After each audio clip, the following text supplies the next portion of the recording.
What's wrong? Wrong? Oh no, nothing's wrong. We've just been traveling a while now, and I figured there hasn't exactly been equitable distribution of information.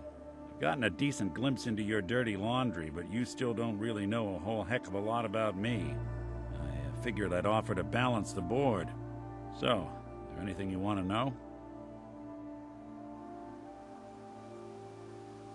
What's with the outfit? After I started the agency, it just seemed like the sort of thing a detective ought to wear. I got some old memories, pre-war. Faded to all heck of guys dressed like this, doing what I do. Putting on the hat and trench coat, I figured it'd let folks know I was serious about the whole thing. Clothes make the man and all that. Guess I felt they made me the man I wanted to be. What do you remember about the Institute? It's all pretty hazy from back then, but now and then I get glimpses. Life inside the Institute, they keep you isolated. A single test chamber was my whole world for years, and someone was always watching. Then one day you wake up on the other side, and that's it. They've cut you loose. Welcome to the brave new world, with such people in it. So who are you, Nick? That's a question I've been trying to figure out myself for a long damn time. I know I'm a synth, authentic Institute handiwork, but I'm still mechanical, not bioengineered like the fancy synths giving everyone the willies these days. I get tune-ups now instead of checkups. But my memories, my personality, they're all lifted from some cop who volunteered for an experiment back before the war. They scanned his brain and copied it onto the hardware that runs between my ears. Don't know why they chose to make a robot based on some pre-war cop instead of a math genius or a bioengineer.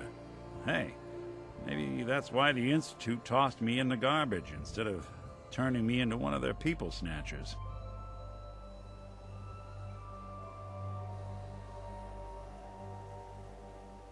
Wait, the original Nick was from my time? Sure was. Which meant when I finally ended up out here, it was quite the rude awakening. I remember waking up one day in a garbage heap, a body in tatters and a head full of memories belonging to a man who'd been dead for 200 years. Suffice to say, it was a confusing couple of weeks. Folks didn't really know much about synths back then, so when I finally ran into people, they mostly treated me with caution rather than hostility.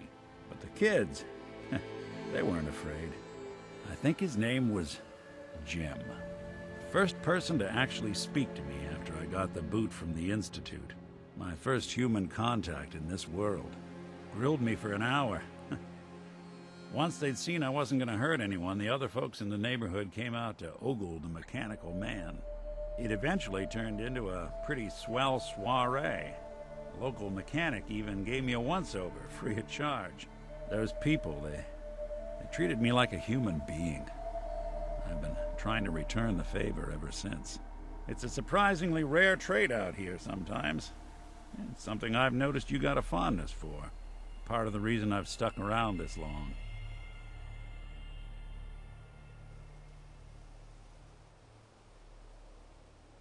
If you're good to people, they'll be good back. That's something I've always believed. Couldn't agree more. Well, I expect you're about as bored as can be listening to me rattle my skeletons. We should probably head out.